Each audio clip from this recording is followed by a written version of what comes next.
At my sister's graduation, my parents disowned me in front of 400 guests at Redwood. After cutting me from the program, the photos, even the house deed. So I stood up and watched their legacy crumble. Not with rage, just with proof. I wasn't even supposed to be there.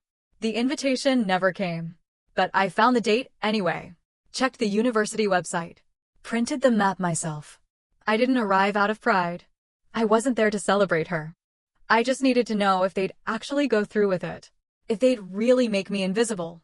The lawn at Redwood School of Law shimmered in late spring light. White chairs lined up in rows. Programs fluttering like flags. Parents posing with sons and daughters in tailored robes. I stood near the back entrance, my hands in the pockets of my blazer, gripping the folded badge they gave me at check-in. Plain white. No family crest. Just one word. Guest. Vivian looked radiant, of course. That effortless kind of perfection that came with being chosen. Her robe was pressed, cords gleaming like metals. Her smile? Polished. The kind you practice for cameras, not mirrors. When I approached, our mother didn't flinch. Her gaze skimmed me like I was someone she'd once seen at a conference and didn't care to remember. "Oh, Evelyn," she said, voice flat. "You came." "I heard the ceremony was public," I replied. "I thought I'd stop by." No warmth. Not even tension. Just dismissal dressed as civility. My father barely acknowledged me. One nod, then back to his phone as if I were the person who hands you napkins at events like these. Vivian hugged me, quick, like a reflex. Her smile flickered for half a second. "I'm glad you came," she whispered. But her eyes, they weren't steady. They flicked toward our mother. Measuring. Weighing. Like every inch of affection came with consequence. I walked past the easel with the seating chart. The Holloway family, row A. Vivian. Everett. Margot. 2 guests. I searched for my name. Nothing. I clipped the guest badge to my coat. It tugged at the fabric. Off-center. Wrong. The ceremony began at 11 sharp. Speeches echoed off stone walls. I sat alone in the last row, between a student's grandmother and a boy scrolling TikTok on mute. Then, without warning, my father walked to the stage. He adjusted his cufflinks, cleared his throat, smiled like he was opening a board meeting. Today, he began, "We honor Vivian Holloway, our shining light, our future." Applause. Camera shutters.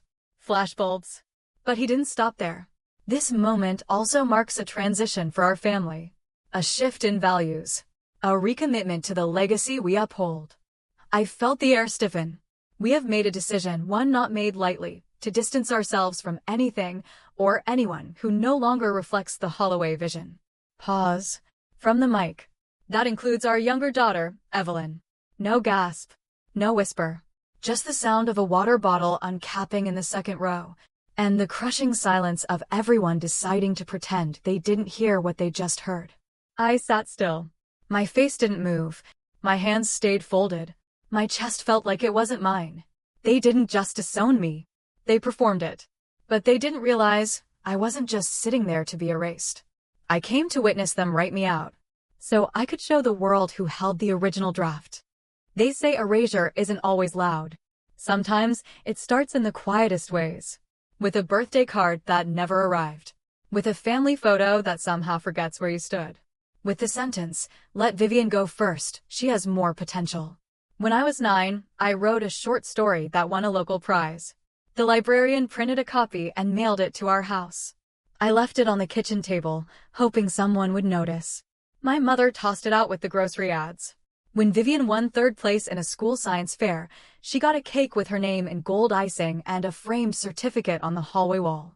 That wall never had room for anything I did. At 12, I got the flu on the day of her piano recital. I begged my parents not to leave me alone.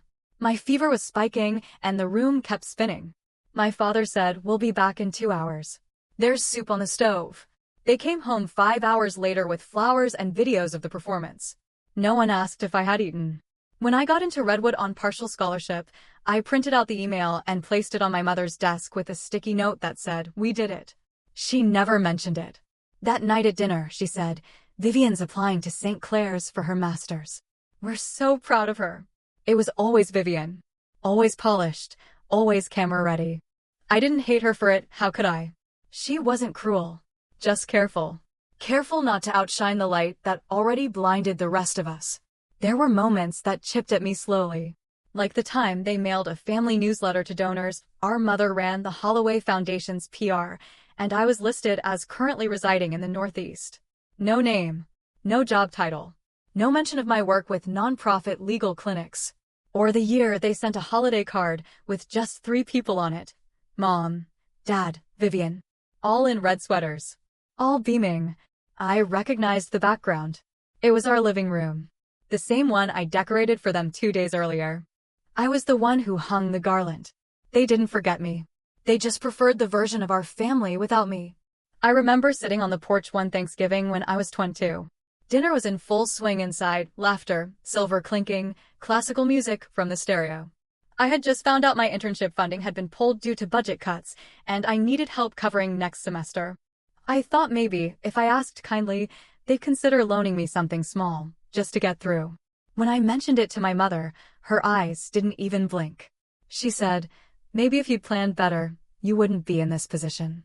I wasn't asking for a handout. I was asking to be seen. Years passed like that. Not dramatic. Not abusive. Just missing. Missing from photos. From plans. From the feeling of being rooted. Vivian's name was on the summer house lease. On the family foundation's about page. On every donor plaque we passed at gala events. Mine? Mine was always penciled in, if at all. Once, I found an old family yearbook in the attic. It was Vivian's high school tribute page. There was a photo of her on the front porch, holding her diploma, flanked by Mom and Dad. I remembered being in that photo. I remembered standing to her left, in a dress Mom had picked, one she later said made me look wide in the hips. But in the printed version, I wasn't there. Cropped out cleanly. Years later, I would find the original file in a cloud backup. There I was. Not smiling perfectly, not posed, just real. Present. But real had never been good enough for the Holloways. There were 1,000 moments like that. Too quiet to scream. Too frequent to ignore. Each one a small cut. I kept telling myself it was just how they were. That one day I'd do something undeniable, and they'd have to include me again. But I could have won a Nobel, and they'd still post about Vivian's client lunch in Tuscany. The worst part wasn't the exclusion. It was the hope. That stupid, lingering hope that maybe next time would be different. That maybe this birthday, this holiday, this event, they'd remember. They'd reach out. They'd put my name back in the fold. Instead, the fold just got smaller. And I got better at shrinking. I stopped bringing partners home. I stopped asking for updates. I learned to smile when people said, "Your family is so accomplished." I became the girl who stood at the edge of every group photo. Easy to crop. The disownment at Vivian's graduation wasn't sudden. It was just the first time they said it out loud. And when they did, something inside me didn't snap. It clicked. Something tilted quietly into place.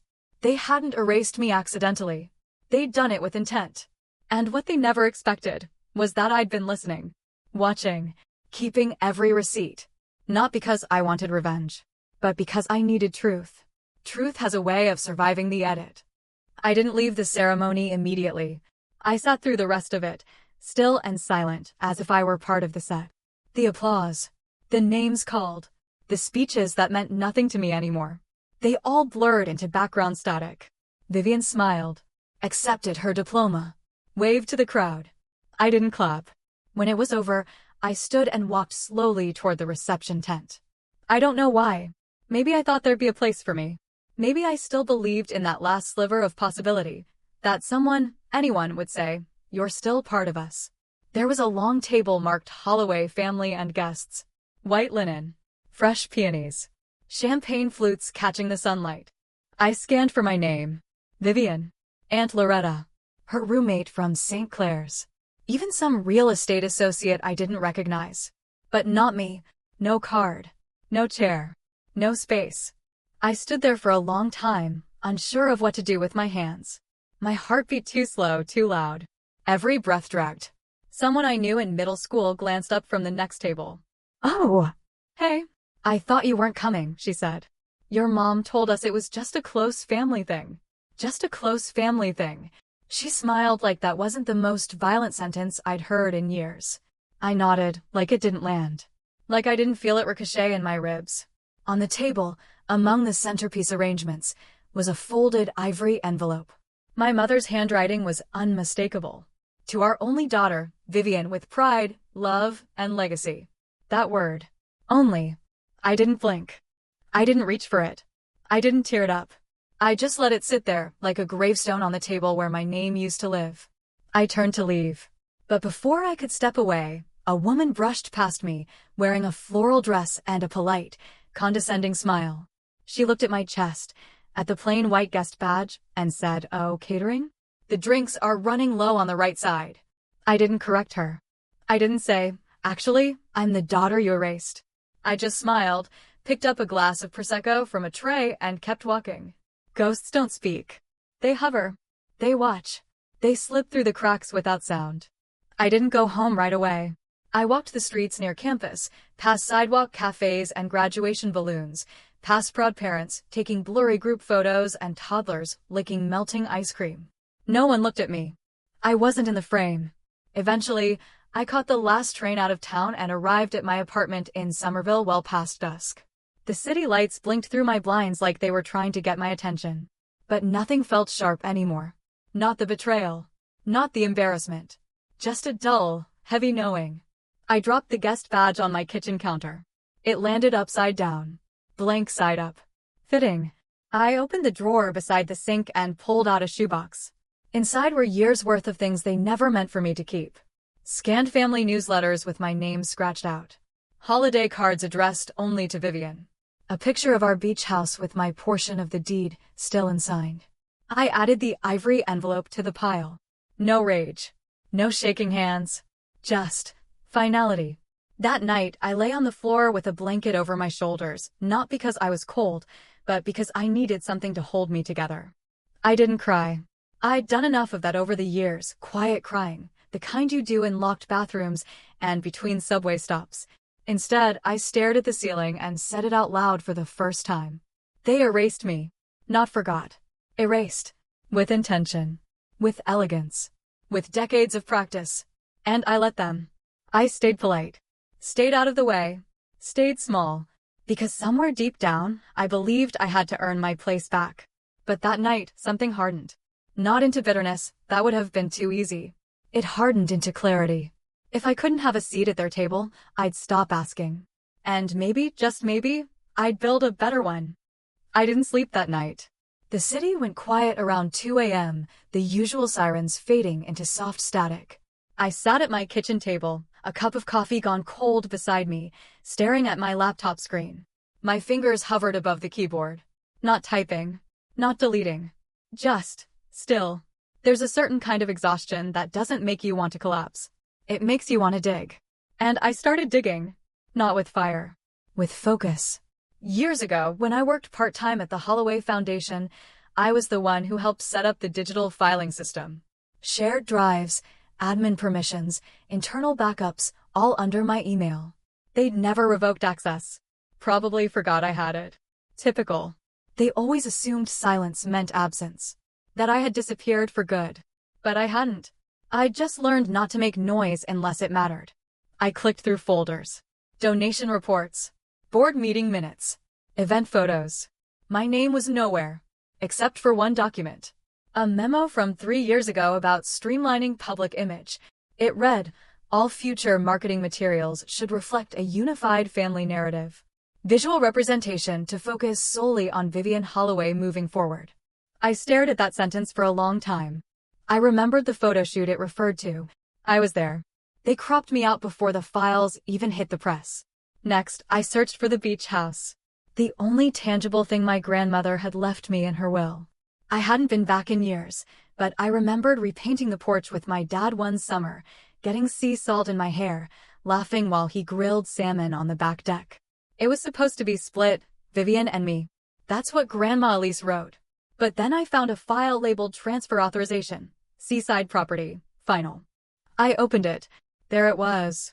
My name, typed at the top of the signature page. But the signature? It wasn't mine. The loop on the E was too flat. The tail on the Y was closed, Not open like mine always was. It had been notarized. Legally filed. My name removed. The notary listed was my cousin Savannah. I cross-checked it with an old lease agreement I had in storage, one with my real signature. Not even close. They forged it. They didn't just disown me in front of a crowd. They stole from me. I closed the laptop slowly. My hands were cold, but not shaking. I wrapped them around the mug, now lukewarm, and let the weight of what I'd found settle in my chest like a stone. This wasn't just betrayal. It was criminal. I wasn't just inconvenient to their image. I was disposable. I called one person. Aunt Celeste. The only one in the family who had ever spoken to me like I had value. She picked up on the second ring. Evelyn? Her voice was hoarse, like she hadn't used it all day. I pictured her on the couch, reading the same paperback 3 times in a row without turning a page. I found the deed transfer, I said. It's not my signature. There was silence. Then, oh, sweetheart. You knew. She didn't deny it. I didn't know how far they took it.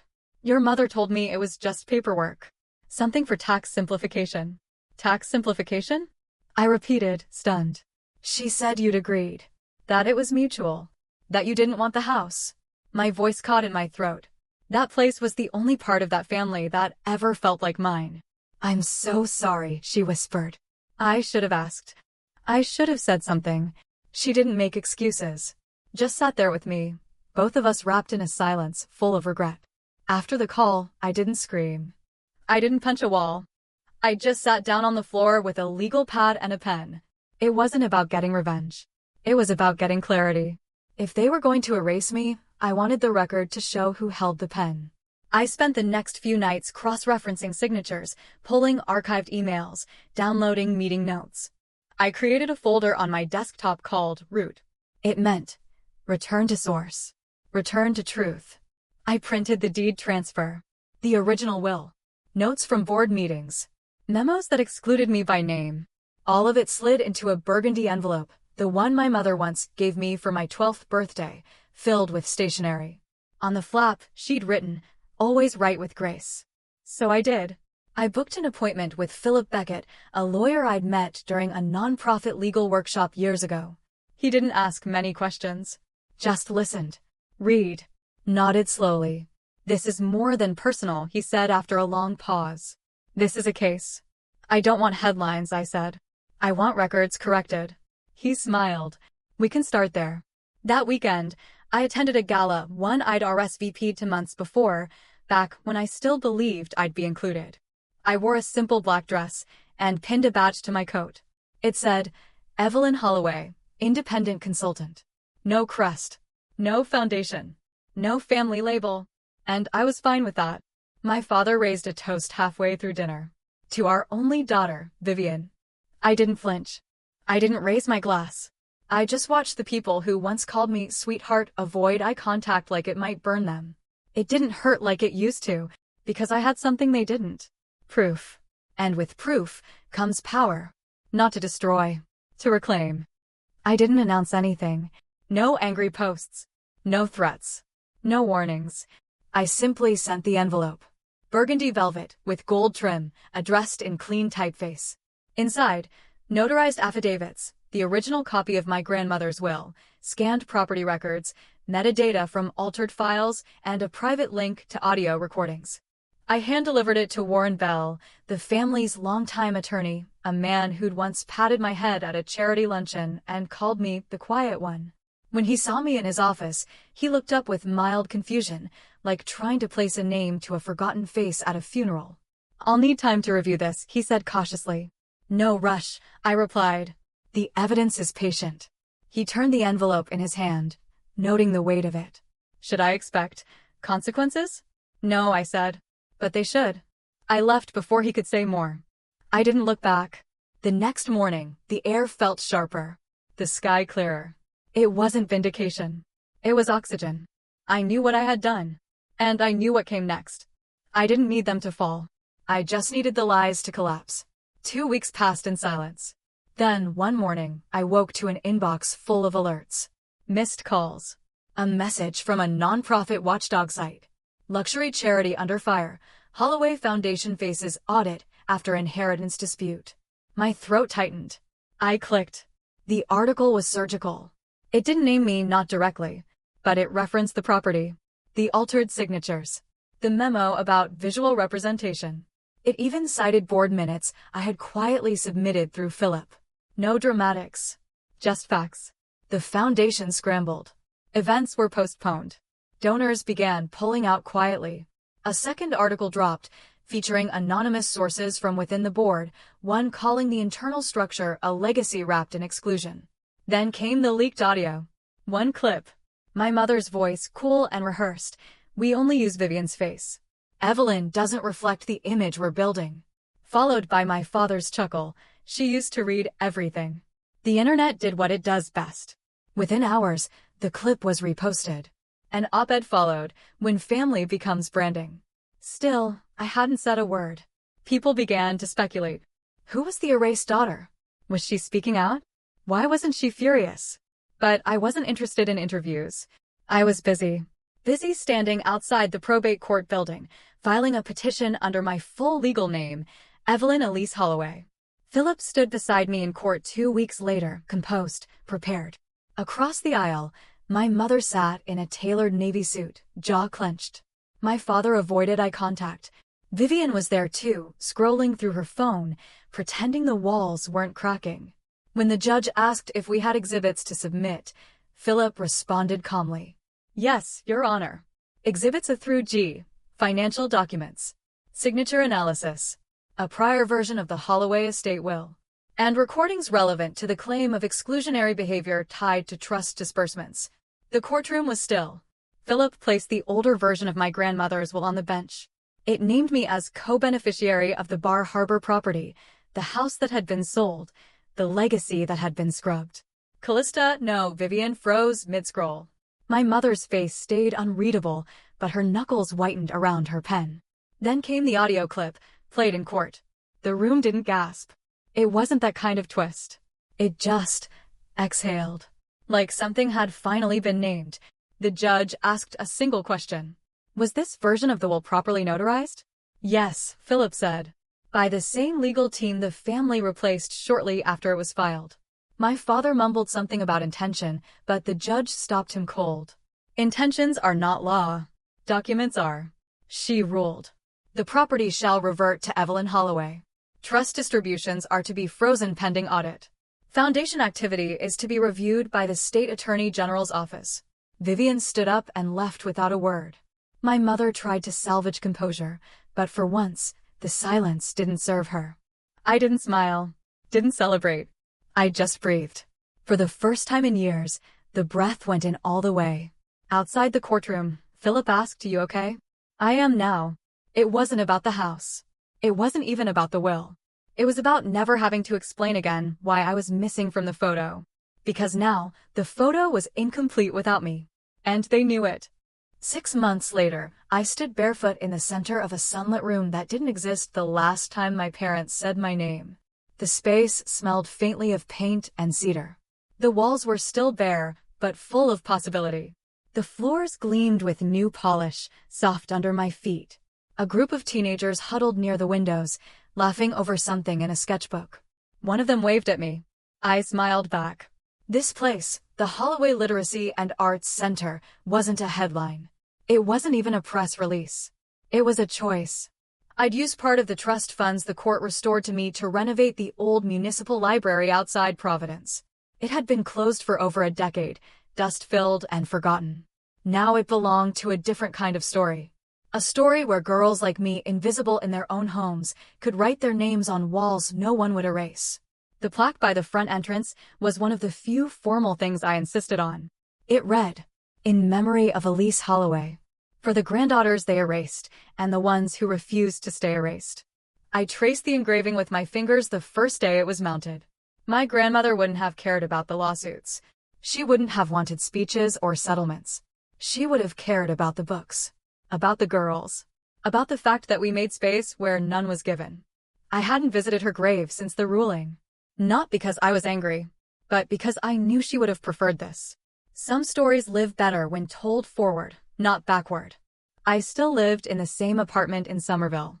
I hadn't traded my world for marble countertops or corner views. I didn't buy new handbags or book a vacation. I bought chairs, bean bags, bulletin boards, a battered upright piano for the community room, and peace. I bought peace. Vivian never reached out after the courtroom.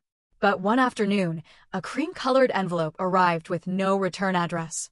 Her handwriting on the front, sharp, slanted, unmistakable. Inside, a single note. You were right. I'm sorry it took this to see it. No excuses. No justifications. Just 10 words. I didn't write back. I didn't need to. I folded the letter carefully and placed it in a small lockbox beside 2 other items. The old family crest pin I once thought I had to earn. And the court copy of my grandmother's original will, the one with my name printed clearly in the center. Neither object held weight anymore.